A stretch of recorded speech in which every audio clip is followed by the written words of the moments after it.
Bismillahirrahmanirrahim. Assalamualaikum warahmatullahi wabarakatuh.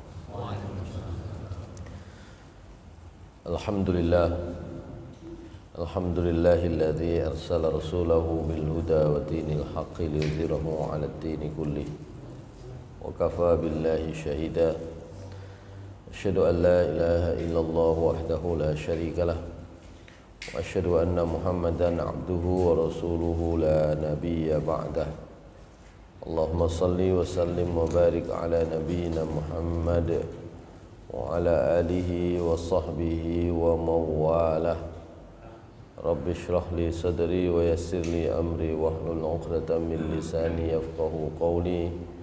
Rabbi zidni ilma warzuqni fahma. Birahmatika ya arhamar rahimin. Jamaah salat subuh di Masjid Al-Mahdi yang dimuliakan Allah Subhanahu wa taala. Pertama, marilah kita bersyukur kepada Allah Subhanahu wa taala atas karunia dan pemberian yang diberikan, dicurahkan oleh Allah Subhanahu wa taala kepada kita sekalian. Kedua, salawat dan salam mudah-mudahan tetap tercurah kepada Nabi kita Nabi Muhammad sallallahu alaihi wasallam, kepada keluarga beliau, para sahabat, orang-orang yang mengikuti jalan Rasulullah sallallahu alaihi wasallam hingga hari akhir nanti. Hadirin sekalian yang dimuliakan Allah Subhanahu wa taala, kita nanti masuk di ayat 151 dan 152 dari surat Al-Baqarah ya. Di ayat 150 Allah Subhanahu wa taala ya, mengulang kembali perintah untuk menghadap kiblat. A'udzubillahi minasyaitonirrajim. Wa min haitsu kharajta fawalli wajhaka syatral masjidil haram wa haitsu ma kuntum fawallu wujuhakum syatrahu li'alla yakuna lin-nasi 'alaikum hujjatun illa allazina zalamu minhum fala takhshawhum wakhshawni wa liutimma ni'mati 'alaikum wa la'allakum tahtadun. Jadi itu kali ketiga Allah Subhanahu wa taala menyebut ya. Jadi mengulangnya berarti dua kali, menyebutnya sekali, mengulangnya dua kali. Jadi tiga kali Allah menyebut, memerintah kepada kita, memberi perintah kepada kita sekalian untuk menghadap Ka'bah sebagai kiblat. Kemarin sudah kita artinya di pertemuan sebelumnya, meskipun sebelumnya niku rada dawa, rada suwe, 1 bulan yang lalu gitu ya. Itu ada yang memberikan penafsiran. Jadi Imam Al-Qurtubi menyebut bahwa diulang, disebut sampai 3 kali itu karena memang mengubah arah kiblat itu tidak mudah, gak gampang. Arah kiblat dalam pembahasan ayat ini tentu saja adalah arah kiblat di dalam sholat. Tapi makna yang lebih luas tentu adalah mengubah arah hidup kita supaya menghadapnya hanya kepada Allah Subhanahu wa taala. Niku tambah luwih angel maneh. Nek bab salat niku orang baru masuk Islam diminta untuk menghadap ke arah kiblat. Kalau di sini tuh arah barat tuh saya kira gampang. Pokoknya mlebu Islam liyane ketok kelihatan ya, salatnya menghadap kemana ya ikut saja. Meskipun ayat-ayat yang sudah kita pelajari tentang perintah menghadap kiblat yakni ke arah Ka'bah itu pada saat itu memang tidak mudah, karena kiblatnya umat Islam sebelum menghadap ke arah Masjidil Haram, sebelum menghadap ke Ka'bah itu ke Masjidil Aqsa. Jadi sudah sempat diperintah menghadap di dalam sholat itu ke arah Masjidil Aqsa. Ditambah lagi tentu saja adalah ejekan, olokan, ya, omongan yang tidak enak dari orang-orang Yahudi, karena sebelumnya orang Yahudi ini saweneng umatnya Muhammad, umatnya Nabi Muhammad sallallahu alaihi wasallam. Ya, kalau orang Yahudi kan nggak pakai ngomong ngoten, kalau orang Yahudi kan ngomongnya ngoko gitu ya. Seneng kalau umatnya Nabi Muhammad SAW, termasuk ya beliau sendiri itu kalau sholat menghadap ke Baitul Maqdis, gitu ya, ke Masjidil Aqsa, gitu. Maka bagi umat Islam pada saat itu mengubah arah kiblat itu menjadi tantangan sendiri. Kalau kita sekarang saya kira tidak terlalu sulit, gitu ya. Beberapa tahun yang lalu menggeser, ya, sudut arah kiblat itu sempat ramai, ya sebentar saja. Tapi secara umum sekarang orang-orang terimalah, gitu ya, bahwa arah kiblat sebelumnya sudutnya kurang ke kanan. Kira-kira kapan itu? Ya 10 tahunan yang lalu lah, gitu ya. Itu tentang sudut arah kiblat. Arah kiblatnya sudah ke arah Masjidil Haram, ke arah Ka'bah. Cuma sudut ininya ya, arahnya secara presisi itu beberapa waktu yang lalu. Hadirin sekalian yang dimuliakan Allah Subhanahu wa taala, yang lebih sulit justru adalah mengubah pandangan hidup. Ya, karena kita itu biasanya hidup itu ya berdasarkan kebiasaannya saja. Nah, yang biasa-biasa begini itu kalau diubah itu yang sulit. Ya. Orang Indonesia kulino mangan sego, saiki berhasil larang dikongkon sagu. Ya. Angel. Masih sampean kayak penjelasan bahwa nasi beras itu gulanya tinggi misalnya, dikongkon ngubah yo angel toh. Karena apa? Sudah kulino, kebiasaan. Bahkan dalam rumusan hukum fikih itu al-adatu muhakkamah. Kebiasaan itu bahkan menjadi hukum. Ya. Zaman ketbiyen mangan sego, mangan beras kok dikongkon mangan pohong sama lah, warung sakmono kae tutup kabeh kan ngono ya. Nah, gitu. Ini contoh sing ringan, sing kecil. Ini tidak bicara tentang akhirat loh niki. Ini bicara tentang kebiasaan saja. Itu saja susah, apalagi kalau ngomong tentang akhirat menurut sebagian orang abstrak. Menurut sebagian orang bahkan gak jelas itu ceritane kan ngono jarene. Ono bicara akhirat itu tidak jelas ceritane kan ngono. Ya lebih sulit lagi mengubah pandangan hidup. Karena itu nanti di ayat pinten nggih? 170 ya, dari surat ini, surat Al-Baqarah, Allah Subhanahu wa taala sudah mengingatkan kita bahwa kebanyakan orang itu enggak mudah. A'udzubillahi minasyaitonirrajim. Napa wau? Surat Al-Baqarah 170.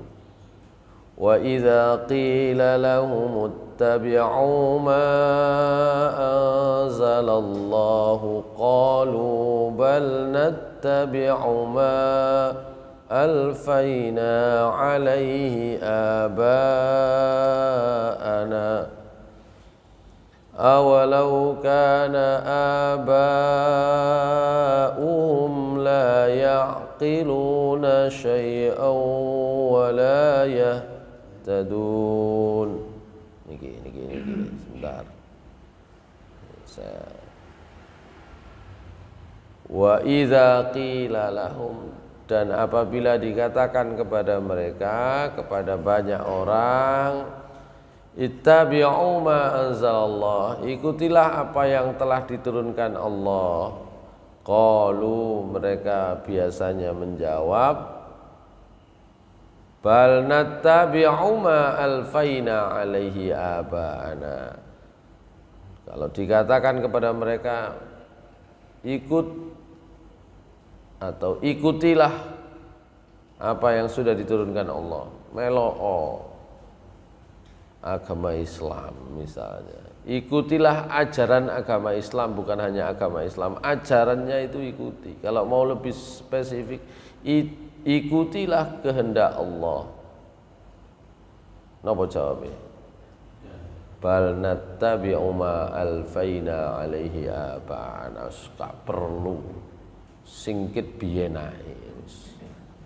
Ya, yang dari dulu kita peroleh dari orang tua, ya ini saja cukup. Jadi mengubah pandangan hidup, mengubah orientasi hidup supaya sesuai dengan apa yang dikehendaki Allah itu sulit. Ya. Yang mudah itu ya sing kulino dilakoni, gitu ya. Mantun niki enten pemilu, pilihan kok gak ono sangune, angel. Ya. Biasane ngono kok kate gak sangu. Ya gak budal kan begitu. Nah, itulah kebiasaan-kebiasaan yang kemudian bahkan sudah membudaya, sulit berubah. Karena itulah perintah untuk menghadap kiblat, menghadap arah kiblat itu adalah arah Ka'bah, arah Masjidil Haram, itu sampai diulang 3 kali oleh Allah Subhanahu wa taala. Hadirin jamaah sekalian yang dimuliakan Allah Subhanahu wa taala. Itu ayat 150. Nah, kita akan masuk paling tidak di 2 ayat berikutnya, surah Al-Baqarah 151 152. A'udzu billahi minasy syaithanir rajim. Kama arsalna fikum rasulan minkum yatlu alaikum ayatina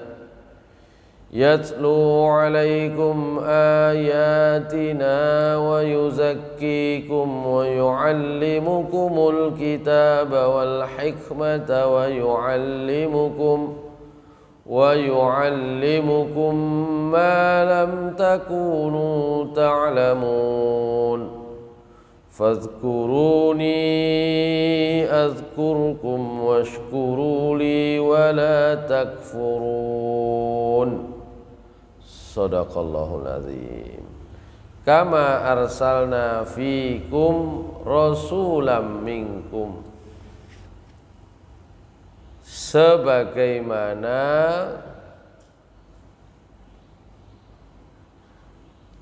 kami sudah mengutus kepada kalian rasulam minkum, seorang rasul di antara kalian. Kok moro-moro sebagaimana kami telah mengutus kepadamu seorang rasul dari kalangan kalian, itu ceritanya gimana? Ceritanya kan di ayat sebelumnya kan ujungnya kan begini. Ya. Ujungnya di ayat 150 itu wali utimma ni'mati 'alaikum wa la'allakum tahtadun. Jadi Allah Subhanahu wa taala perintah kita supaya menghadap ke arah kiblat itu ya sampai diulang 3 kali itu.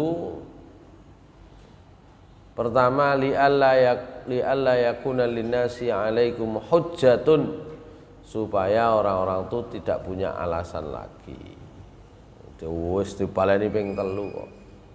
Nah, di ujung ayatnya wali utimma ni'mati 'alaikum, menghadap ke arah Masjidil Haram ketika beribadah, ketika sholat, menghadap ke arah Allah Subhanahu wa taala dalam pandangan hidup kita itu supaya apa? Supaya aku sempurnakan nikmatku kepada kalian ya, dan supaya kalian itu mendapatkan petunjuk.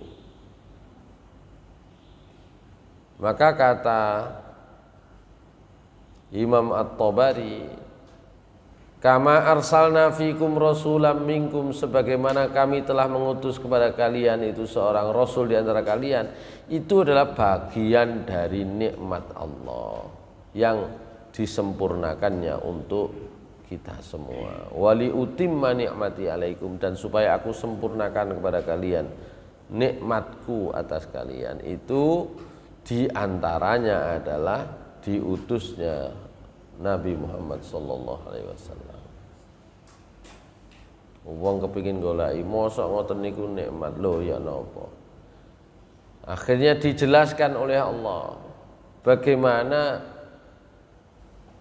keberadaan Rasulullah SAW itu menjadi nikmat bagi umatnya, bagi orang-orang yang hidup bersama beliau dan hidup sesudah beliau. Yes, pokoknya umat ini kan berarti kan siapapun yang ada bertemu dengan beliau saat itu maupun sekarang, semua adalah umatnya Nabi Muhammad SAW. Apa itu? Pertama, yatlu alaikum ayatina. Nabi Muhammad SAW itu membacakan ayat-ayat kami kepada kalian. Ya, dengan Al-Quran tentu saja orang-orang itu kemudian ketika ayat Al-Quran dibacakan terjadi perubahan pemikiran. Ya, salah satu contoh yang populer itu Umar bin Khattab. Umar bin Khattab itu kan sebelum masuk Islam gregetan sekali dengan Nabi Muhammad SAW. Gregetan. Kenapa? Karena dianggap Nabi Muhammad SAW itu bikin kisruh. Kadang-kadang kan gitu ya, menyampaikan kebenaran di tengah-tengah masyarakat. Kalau ternyata isi kebenaran itu berbeda, bahkan bertolak belakang dengan kebiasaan masyarakat, maka menyampaikan kebenaran itu dianggap mengganggu ketertiban. Jadi benar itu kadang-kadang ya tetap dimaknai ya mengganggu ketertiban. Susah kalau gitu. Jadi ya, Umar bin Khattab ya belum tahu persis apa ajaran Islam yang disampaikan oleh Nabi Muhammad SAW. Yang disampaikan itu ayatnya atau pesannya seperti apa saja belum sempat tahu, hanya dengar bahwa sejak Muhammad itu mengaku sebagai nabi dan rasul, masyarakat itu kisruh. Itu yang didengar oleh Umar bin Khattab. Ya. Maka Umar bin Khattab itu kemudian bergegas mengambil senjatanya, pedangnya, itu mau menghabisi Nabi Muhammad SAW. Keluar dari rumah, jalan cepat-cepat, membawa senjata, membawa pedang yang panjang, sampai di tengah jalan disapa oleh orang, ditegur, "Umar, ngapain kamu kok sawangannya kok keburu-buru? Saya mau itu menghabisi orang yang sudah bikin kisruh itu ya. Nabi Muhammad SAW maksudnya begitu. Umar kemudian diingatkan, lah ngapain kamu susah-susah nyari Muhammad, jero omahmu dhewe ono adiknya. Ya. Adiknya Umar bin Khattab itu sudah masuk Islam. Ya. Adik iparnya sudah masuk Islam. Malu Umar bin Khattab. Lho iya toh gitu. Ulang. Ya wis adik dhisik selesaiно. Disampai di rumah itu dengarlah Umar bin Khattab bahwa adiknya itu membaca ya awal dari surat Toha. Toha ma anzalna 'alaikal qur'ana litashqa. Mendengar beberapa ayat dari awal surat Toha ini dibaca ya, Umar itu akhirnya tenger-tenger gitu ya, cara mriki ya, merenung iki opo gitu.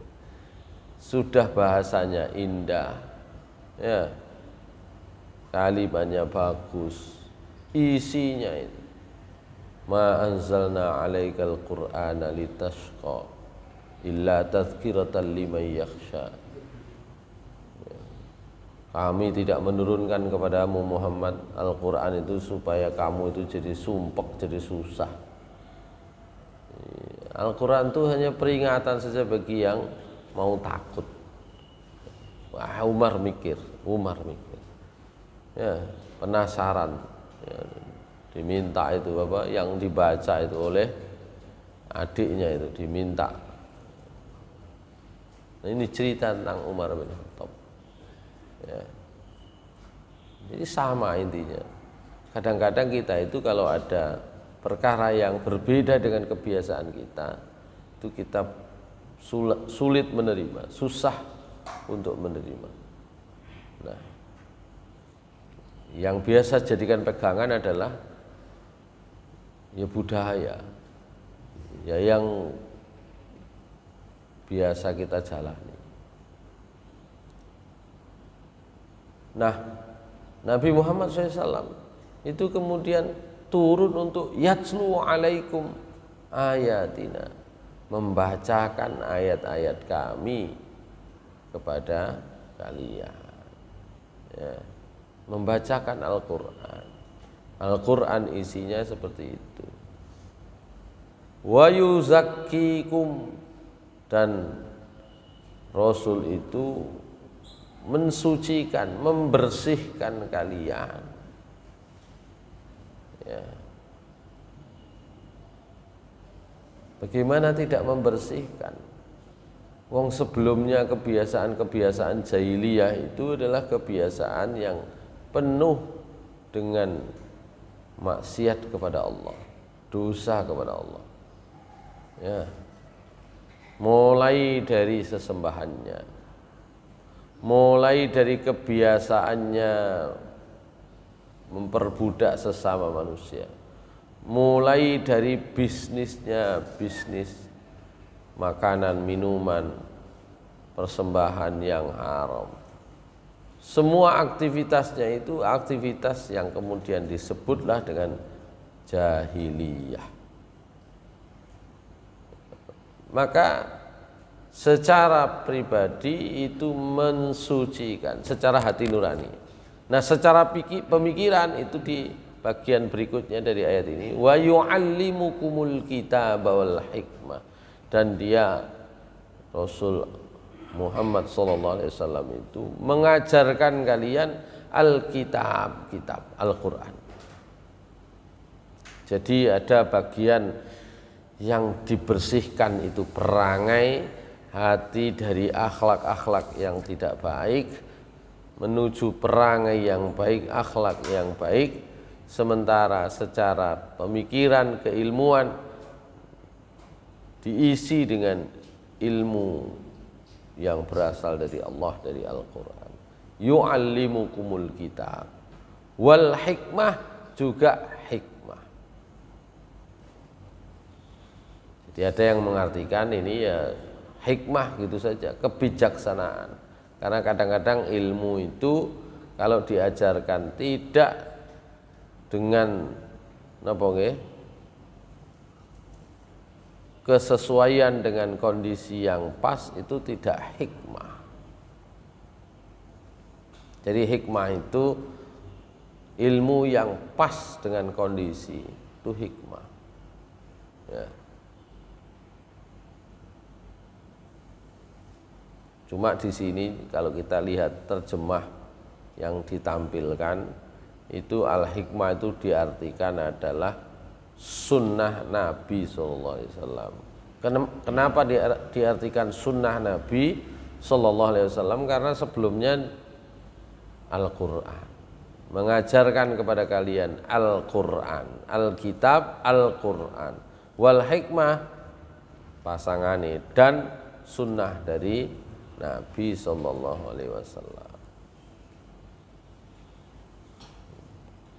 Wa yu'allimukum ma lam takunu ta'lamun, dan Nabi Muhammad SAW yang diutus oleh Allah di antara kalian itu mengajarkan kalian apa-apa yang kalian belum tahu. Di sini ada penjelasannya ya. Apa-apa yang belum tahu itu ya, orang Quraisy itu tidak kenal kisah-kisah Nabi, tidak kenal pelajaran tentang orang-orang terdahulu, mboten kenal. Karena untuk dicari jarak ya antara nabi terakhir yang diutus di kalangan bangsa Arab dengan saat itu jauh sekali. Seperti yang beberapa kali saya ulang, kalau di tengah-tengah bangsa Arab yang diutus sebelum Nabi Muhammad SAW ya hanya Nabi Ismail. Yang lain itu bukan Arab.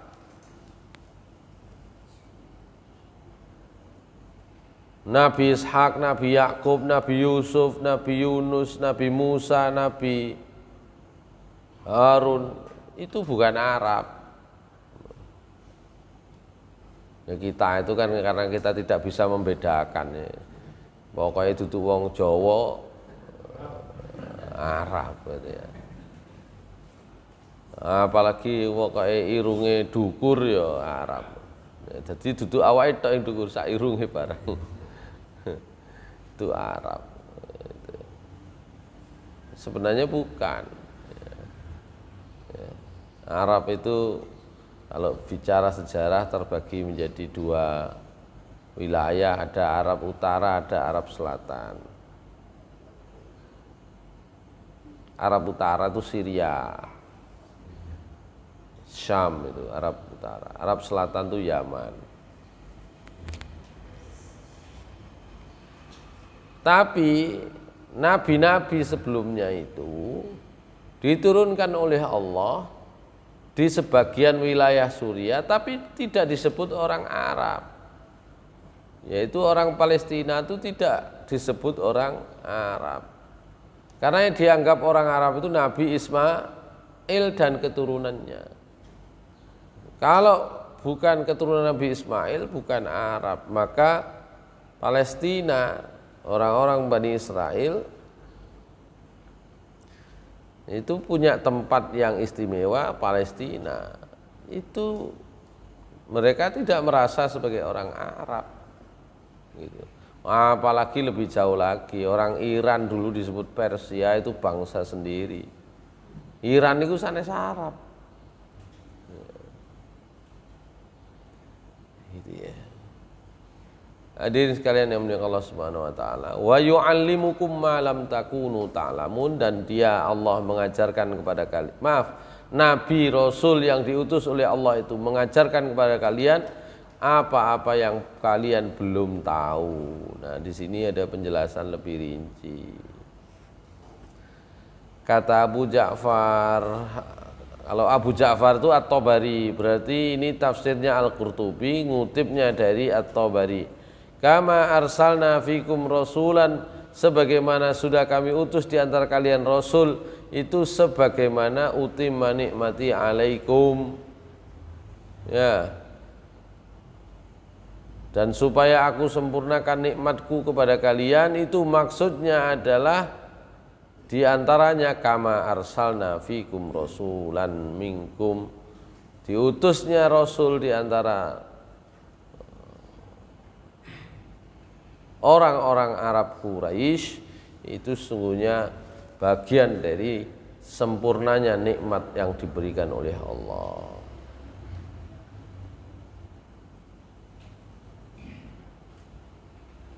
Maka kama arsalna fikum rasulan itu ikut kepada ayat wali utimma nikmati alaikum, dan sudah sebagaimana aku akan sempurnakan nikmatku kepada kalian berupa apa? Bibayani syara'i millatikumul hanifiyah, dengan menjelaskan syariat agama ini dengan syariat yang jelas, yang lurus. Wa uhdiyakum lidini khalili Ibrahim alaihissalam, dan kami beri petunjuk kalian untuk mengikuti agama kekasihku Nabi Ibrahim alaihissalam. Jadi Nabi Ibrahim itu gelarnya Khalilullah.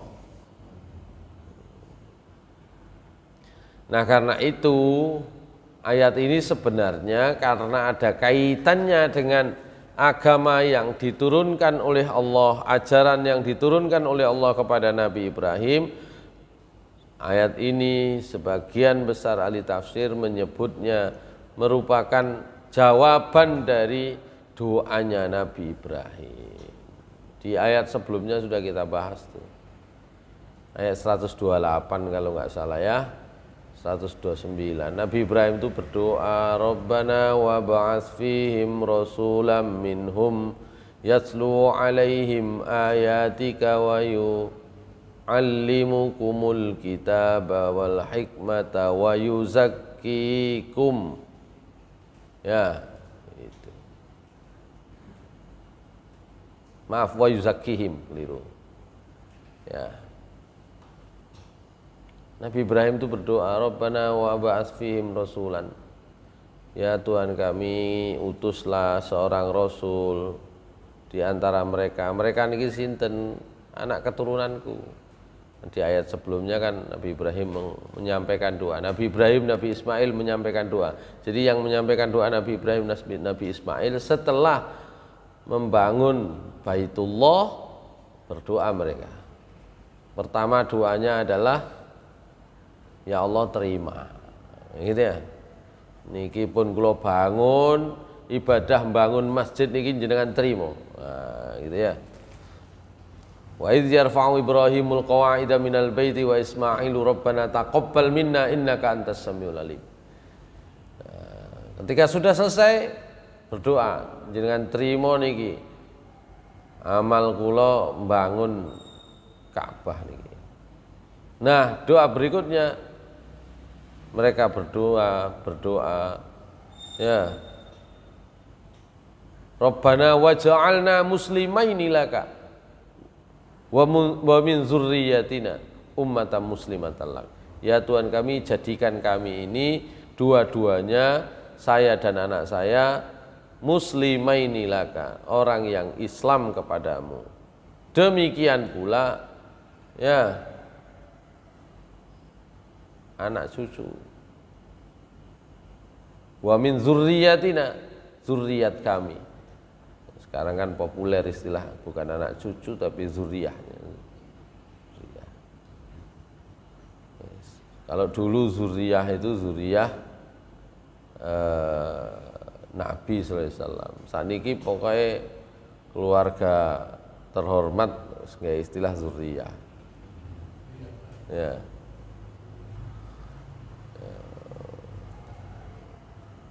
Wa min zurriyatina ummatan muslimatan lak, dari zurriyah kami, anak turun kami itu jadikan pula sebagai ummatan muslimatan lak, umat yang muslim. Makanya kadang-kadang kula panjenengan dadi wong Islam niku napa maneh sing Islami sejak lahir, terus sakniki iku rada kenceng ibadahe, Iso uga bisa jadi itu bagian dari doa yang diucapkan oleh orang tua kita untuk anak-anak dan keturunannya. Kadang-kadang ya ini umatnya Nabi Muhammad SAW itu diajari seperti ini supaya agak lapang. Ya, kadang-kadang kita itu kan kaku, delok anak akal ngamuk ya kan gitu ya. Sakjane pertama kudu didelok ojo-ojo nakale padha ambek awake biyen kan gitu. Ya, yang kedua tidak sabar karena segera kepingin memperoleh ya, anak itu bener itu enggak sabar. Padahal Nabi Muhammad SAW sendiri itu sudah diingatkan oleh Allah, innaka la tahdi man ahbabta walakinallaha yahdi man yasha. Nabi Muhammad SAW niku kepingin pamane Abu Thalib niku mlebu Islam. Wis pokoke ndonga sing nemen. Ya. Nabi Muhammad SAW itu kemudian diingatkan, sungguh kamu Muhammad la tahdi man ahbabta, gak iso ngekei petunjuk meskipun kepada orang yang kamu cintai. Panjenengan nang anak ndudunno dalan Islam saged. Nek ngajari iso. Ndudunno mari ngono diterima iku dudu urusan kula panjenengan. Kadang-kadang kan saking kakune murang-muring terus di sini. Nah, kalau Nabi Ibrahim di dalam surat Al-Baqarah itu mengajarkan kepada kita, dan Allah menceritakan ini juga untuk mengajarkan kepada kita. Bisa jadi sebagian dari anak kita itu tidak mendapatkan petunjuk, tapi sebagian yang lain itu mendapatkan petunjuk karena apa? Berkat doa. Makanya kula panjenengan dadi wong rodok temen niku kok diurut bapakku gak koyok ngene pian ya bapak sampean, mbah buyut sampean iso uga. Paling tidak kalau mau diurut ya nabi-nabi bahkan sebelum Nabi Muhammad SAW kok diurut kita itu keturunan dari sana, itu yang mendoakan. Nabi Ibrahim mendoakan zuriatnya sebagai umat yang muslim. Ya. Itulah kenapa Islam itu disebut rahmatan lil alamin. Di antaranya adalah ada yang kemudian diberi petunjuk oleh Allah Subhanahu wa taala, meskipun kalau dilihat track record orang sebelumnya itu tidak beriman kepada Allah. Termasuk contoh yang gampang ya mu'allaf itu ya. Sebenarnya sekali lagi bukan mu'allaf, itu mulai kenceng-kenceng itu tambahan. Tapi itu contoh bahwa orang tua mereka bukan orang Islam, bahkan sebaliknya. Tapi kalau petunjuk Allah sudah datang, ya itu mereka berubah. Jadi kata Imam At-Tabari, ayat ini sesungguhnya merupakan jawaban dari surat Al-Baqarah 128. Rabbana waj'alna muslimaini laka wa min dzurriyyatina ummatan muslimatan lak wa arina manasikana wa tub alaina innaka antat tawwabur rahim. Ya. Persis permintaannya. Ya. Permintaannya di dalam ayat 129, Rabbana wa ba'ats fihim rasulam minhum yatlu alaihim ayatika wa yu'allimuhumul kitabal hikmata wa yuzakkihim innaka antal azizul hakim. Bahkan jawabannya dilebihi satu. Nabi Ibrahim dan Nabi Ismail itu doa dengan berapa permintaan? Satu, Rabbana wa ba'ats fihim rasulam minhum. Utus di antara mereka ada seorang rasul. Yatslu alaihim ayatika, yang membacakan kepadamu ayat-ayat kami. Ayat-ayat Allah Subhanahu wa taala. Satu. Jadi diutus itu membawa ayat-ayat Allah, membacakan ayat-ayat Allah. Dua, wa yu'allimuhumul kitab, mengajarkan Alkitab. Wal hikmah, mengajarkan al-hikmah. Wa yuzakkihim, mensucikan mereka. Innaka antal azizul hakim, jenengan niku kan maha perkasa. Mesti iso. dan maha bijaksana. Maka jawabannya lebih daripada itu. Yang tidak ada di dalam ayat ini, dalam permintaan ini, yaitu wa yu'allimukum ma lam takunu ta'lamun. Jadi Allah kama arsalna fikum rasulam minkum yatlu alaikum ayatina wa yuzakkikum, membersihkan itu didulukan. Ini menimbulkan pemahaman juga bahwa ya sekarang itu ya al akhlak ya qoblal ilm, sing penting itu etikae, akhlaknya sadurunge ilmu. Kadang-kadang ilmune dhisik etikae kari niku soro ya, pinter tapi gak patik duwe dur nek cara mriki, itu susah. Maka jawaban Allah kepada doanya Nabi Ibrahim itu adalah yatlu alaikum ayatina wa yuzakkikum. Ditazkiyah dulu, baru wa yu'allimukumul kitaba wal hikmah wa yu'allimukum ma lam takunu ta'lamun. Jadi tambahannya adalah wa yu'allimukum ma lam takunu ta'lamun. Allah mengajarkan kepada kalian apa-apa yang kalian belum tahu. Oke. Jadi banyak ayat yang mempertegas bahwa Allah Subhanahu wa taala sudah memberikan kepada orang-orang beriman nikmat yang besar berupa hadirnya Rasulullah SAW. Ini pembahasannya akan panjang ya. Sebesar apa nikmat kedatangan Nabi Muhammad SAW itu panjang pembahasannya. Nanti kalau ada waktu kita uraikan. Ayat wa yu'allimukum ma lam takunu ta'lamun itu tadi sudah saya jelaskan. Di antara maknanya menurut para ahli tafsir adalah mengajarkan kepada orang-orang Arab ya perkara-perkara yang mereka tidak pernah tahu sebelumnya, dan kemudian dikhabarkan melalui Nabi Muhammad SAW. Ayat terakhir di pagi ini, fazkuruni azkurkum washkuruli wala takfurun. Maka karena itu ingatlah kalian semua kepadaku, niscaya kalian akan aku ingat terus.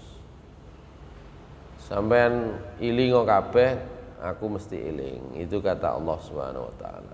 Washkuruli, dan bersyukurlah kepadaku, wala takfurun, janganlah kalian kafir. Kata sahabat Sa'id bin Jubair, uzkuruni, berzikirlah, ingatlah kalian kepadaku. Gimana caranya? Bitta'ah, ya, dengan taat. Eling Gusti Allah niku duduk sekedar eling, tapi ada actionnya. Actionnya adalah taat.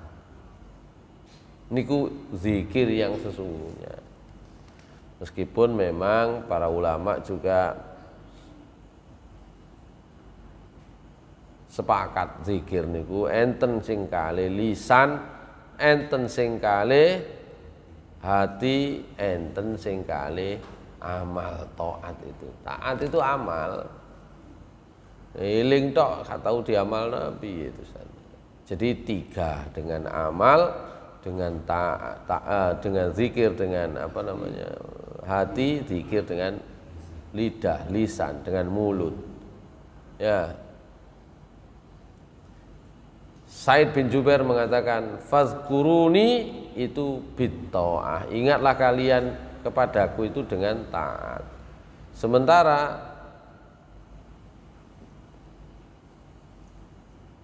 azkurkum, kalau kalian sudah mentaati aku, pasti aku akan ingat kalian. Ingat dengan bentuk apa? Dengan memberikan pahala dan ampunan. Azkurukum bis-shawab wal maghfirah. Karena itu ada yang mengatakan az-zikru ta'atullah. Ini Sa'id bin Jubair lagi mengatakan zikir itu sejatinya adalah mentaati Allah. Itu jenenge eling temen. Ya, taat kepada Allah. Karena itu faman lam yuti'hu wa lam yadhkurhu wa in aktsara tasbih wa tahlil wa qiraatil Qur'an. Karena itu orang yang tidak mentaati Allah meskipun dia itu banyak sholatnya, banyak tasbihnya, banyak mengucapkan tahlil, banyak membaca Al-Quran, kalau itu tidak diikuti dengan sikap mentaati Allah, lam yadhkurhu, tidak termasuk berzikir. Wong wiritan dawa, kok amalnya itu tidak mentaati Allah, itu sejatinya belum berzikir.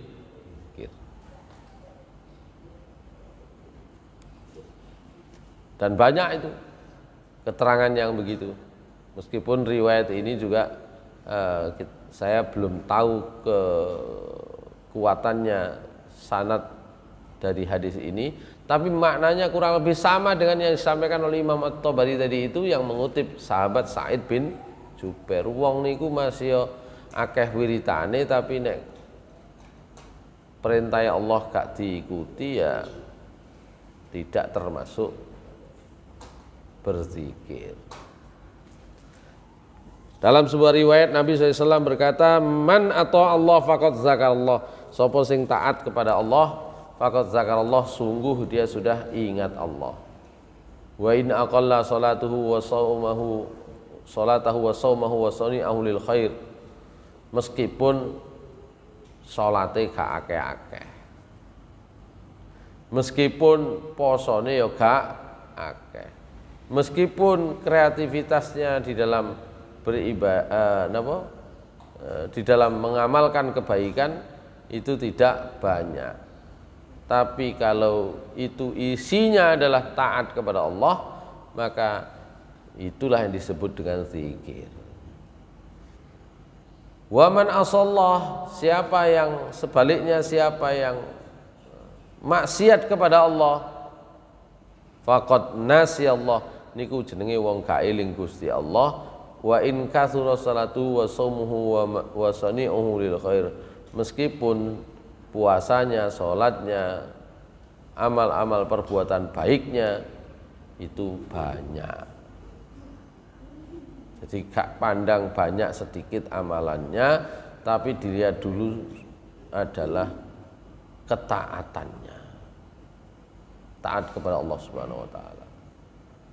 Makanya kadang-kadang nilai zikir itu tidak harus dari berapa banyak jumlahnya. Suatu saat istri Rasulullah SAW namanya Juwairiyah, ya, Juwairiyah bintil Harith, Juwairiyah bintil Harith. Suatu saat istri beliau ini, ya waktu itu kebagiannya Rasulullah SAW di rumah Siti Juwairiyah.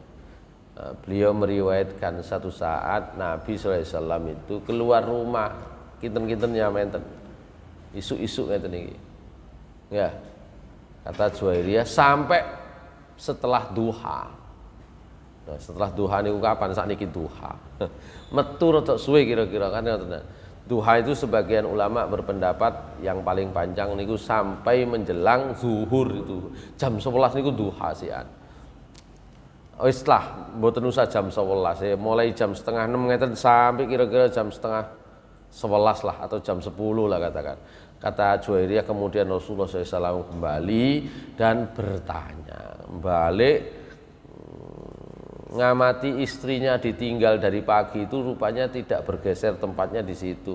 Kata Rasulullah SAW, wahai istriku, wahai Juwairiyah, ya, mazilti fi makanika munzu faraktuki, sampean dari tadi itu mazilti fi makanik, ya, atau fi majlisika, fi majlisiki kalau gitu ya, kalau perempuan itu ya, sampean dari tadi di tempat duduk sampean sini, munzu faraktuki, sejak sampean saya tinggal tadi itu, sampean pancet di sini, sampean tetap di sini, maksudnya hanya berzikir. Jari Juwairiyah, na'am, Nggih, kula nggih ket wau enten mriki. Ya, zikir tok isine. Jarine Nabi Muhammad SAW, sampean gelem apa enggak? Setelah ini saya ajari 4 kalimat, sampean baleni ping 3 nilaine nek ditimbang padha karo niku, Bang. Ya mesti gelem. Maka Rasulullah SAW mengatakan subhanallah. Maka diperintahkan untuk diulang 3 kali. Subhanallah wa bihamdihi adada khalqihi wa ridha nafsihi wa zinata arsyihi wa midada kalimati. Itu saja, sampai ulang 4 kali. 3 kali. 4 kalimat di belakang. Kalau di depan ini kan kalimat pokok. Subhanallah wa bihamdihi adada khalqihi wa ridha nafsihi wa zinata arsyihi wa midada kalimati. Sampeyan baleni ping 3 niku zikir ket mau ya, ketisuk sampai yamin niku ditimbang padha. Padahal Nabi SAW ya kan zikirnya berupa apa? Keliling gitu ya, zikirnya Nabi keliling. Artinya zikir itu tentu banyak caranya gitu ya. Kalau yang diajari Nabi ini kan padha ambek wong nyambut gawe sijine 1.000 ngenteni sedina bleng, sijine 1.000 niku bukan 1.000, 10 juta itu mek tanda tangan tok ngeten. Kan gitu ya. Gitu. Lah kudu digoleki sing ngono-ngono iku ya. Nek golek dhuwit gak iso ngono, paling mboten golek pahala iso golek sing ngono iku gitu ya. Nek golek dhuwit mboten saged sik anjek ngoten niku, tanda tangan tok langsung nggak bisa. Tapi memang ada kan gitu. Nilainya itu yang kecil ya, yang sebentar itu nilainya sama dengan yang sepanjang hari atau bahkan lebih besar lagi. Tapi intinya Nabi SAW itu kebiasaan kalau habis duha gini keliling itu zikir, isinya taat kepada Allah, zikir ya gitu ya. Sementara sing siji zikir temen spiritan sembarang kalir tuwa ketisu sampai awan. Jadi Nabi ngono iku sik ana sing madani 4 kalimat tok diulang ping 3, gak sampai 5 menit kan gitu ya. Iku padha kan. Itu bab zikir nanti itu ya, nanti kita akan sambung ayat ini. Maka di sini Allah Subhanahu wa taala mengatakan fazkuruni azkurkum, ingatlah kepadaku ya aku akan ingat kepada kalian. Ingatlah kepadaku dengan apa? Dengan mentaati. Maka aku akan ingat kalian dengan apa? Dengan memberi ampun ya, dengan memberi rahmat ya. Itu washkuruli wala takfurun, dan bersyukurlah kalian kepadaku, jangan kalian kufur. Insyaallah nanti kita akan sambung di waktu yang akan datang. Aku qouli hadza wa astaghfirullah li wa lakum innahu wal ghafurur rahim. Subhanakallahumma bihamdika asyhadu an la ilaha illa anta astaghfiruka wa atubu ilaik. Assalamualaikum warahmatullahi wabarakatuh.